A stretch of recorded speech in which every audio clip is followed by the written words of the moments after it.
The Nightingale and the Rose. She said that she would dance with me if I brought her red roses, cried the young student. But in all my garden there is no red rose.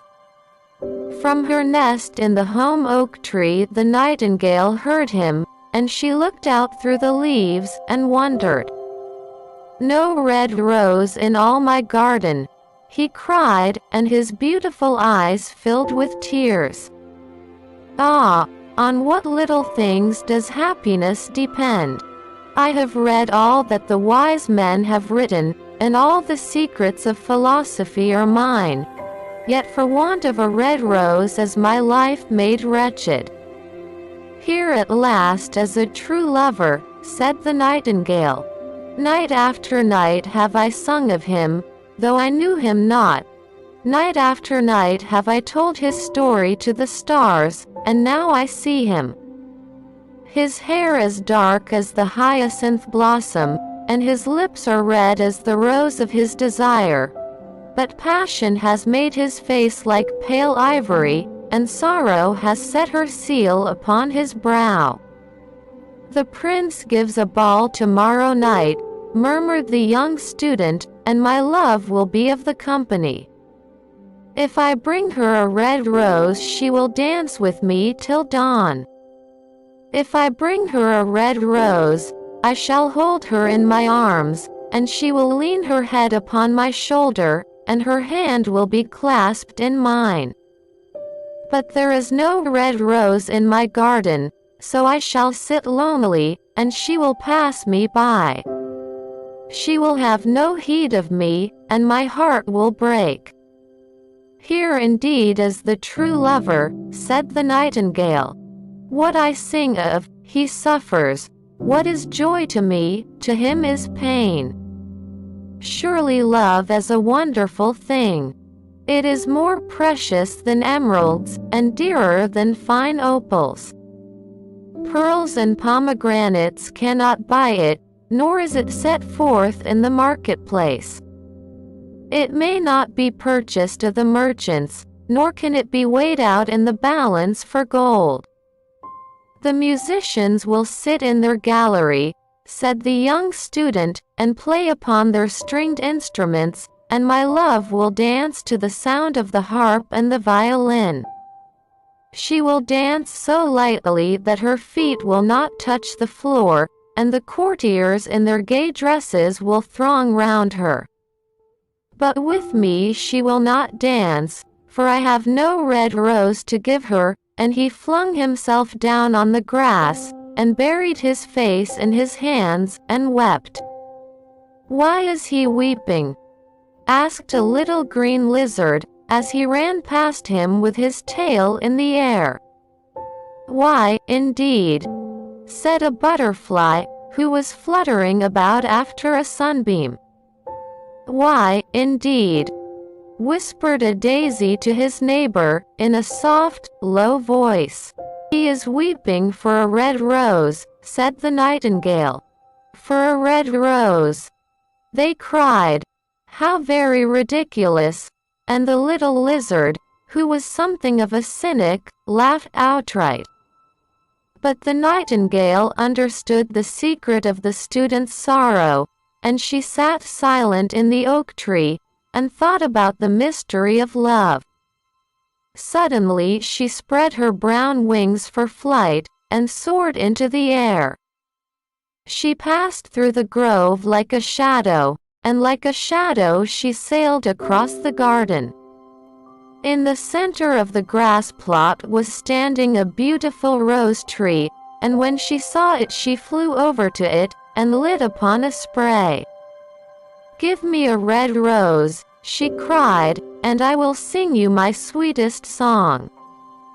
But the tree shook its head. My roses are white, it answered, as white as the foam of the sea, and whiter than the snow upon the mountain. But go to my brother who grows round the old sundial, and perhaps he will give you what you want. So the nightingale flew over to the rose tree that was growing round the old sundial. Give me a red rose, she cried, "and I will sing you my sweetest song." But the tree shook its head. "My roses are yellow," it answered, "as yellow as the hair of the mermaiden who sits upon an amber throne, and yellower than the daffodil that blooms in the meadow before the mower comes with his scythe. But go to my brother who grows beneath the student's window, and perhaps he will give you what you want." So the nightingale flew over to the rose tree that was growing beneath the student's window. "Give me a red rose," she cried, "and I will sing you my sweetest song." But the tree shook its head. "My roses are red," it answered, "as red as the feet of the dove, and redder than the great fans of coral that wave and wave in the ocean cavern. But the winter has chilled my veins, and the frost has nipped my buds, and the storm has broken my branches, and I shall have no roses at all this year. One red rose is all I want," cried the nightingale, "only one red rose. Is there no way by which I can get it?"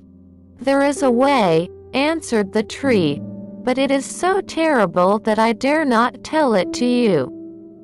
"Tell it to me," said the nightingale, "I am not afraid."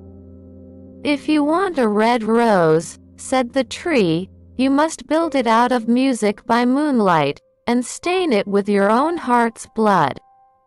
You must sing to me with your breast against a thorn. All night long you must sing to me, and the thorn must pierce your heart, and your lifeblood must flow into my veins, and become mine." "Death is a great price to pay for a red rose," cried the nightingale, "and life is very dear to all. It is pleasant to sit in the green wood, and to watch the sun in his chariot of gold, and the moon in her chariot of pearl. Sweet is the scent of the hawthorn, and sweet are the bluebells that hide in the valley, and the heather that blows on the hill. Yet love is better than life, and what is the heart of a bird compared to the heart of a man?" So she spread her brown wings for flight, and soared into the air. She swept over the garden like a shadow, and like a shadow she sailed through the grove. The young student was still lying on the grass, where she had left him, and the tears were not yet dry in his beautiful eyes. "Be happy," cried the nightingale, "be happy. You shall have your red rose. I will build it out of music by moonlight, and stain it with my own heart's blood. All that I ask of you in return is that you will be a true lover, for love is wiser than philosophy, though she is wise, and mightier than power, though he is mighty. Flame-colored are his wings, and colored like flame is his body. His lips are sweet as honey, and his breath is like frankincense." The student looked up from the grass, and listened, but he could not understand what the nightingale was saying to him, for he only knew the things that are written down in books. But the oak tree understood, and felt sad, for he was very fond of the little nightingale who had built her nest in his branches. "Sing me one last song," he whispered. "I shall feel very lonely when you are gone." So the nightingale sang to the oak tree, and her voice was like water bubbling from a silver jar. When she had finished her song, the student got up, and pulled a notebook and a lead pencil out of his pocket. "She has form," he said to himself, as he walked away through the grove. "That cannot be denied to her, but has she got feeling? I am afraid not. In fact, she is like most artists. She is all style, without any sincerity. She would not sacrifice herself for others. She thinks merely of music, and everybody knows that the arts are selfish.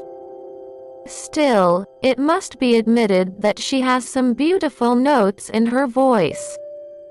What a pity it is that they do not mean anything, or do any practical good." And he went into his room, and lay down on his little pallet bed, and began to think of his love, and, after a time, he fell asleep. And when the moon shone in the heavens, the nightingale flew to the rose tree, and set her breast against the thorn. All night long she sang with her breast against the. "Why, what a wonderful piece of luck!" he cried. "Here is a red rose. I have never seen any rose like it in all my life. It is so beautiful that I am sure it has a long Latin name," and he leaned down and plucked it. Then he put on his hat, and ran up to the professor's house with the rose in his hand. The daughter of the professor was sitting in the doorway winding blue silk on a reel, and her little dog was lying at her feet. "You said that you would dance with me if I brought you a red rose," cried the student. "Here is the reddest rose in all the world. You will wear it tonight next your heart, and as we dance together it will tell you how I love you." But the girl frowned. "I am afraid it will not go with my dress," she answered.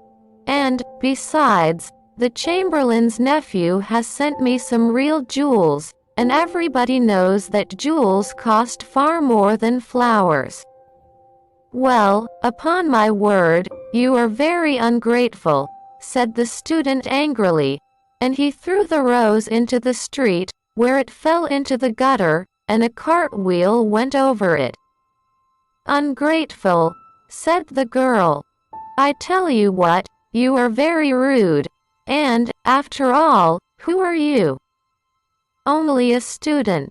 "Why, I don't believe you have even got silver buckles to your shoes as the Chamberlain's nephew has," and she got up from her chair and went into the house. "What a silly thing love is," said the student as he walked away. "It is not half as useful as logic, for it does not prove anything, and it is always telling one of things that are not going to happen, and making one believe things that are not true. In fact, it is quite unpractical, and, as in this age to be practical is everything, I shall go back to philosophy and study metaphysics." So he returned to his room and pulled out a great dusty book, and began to read.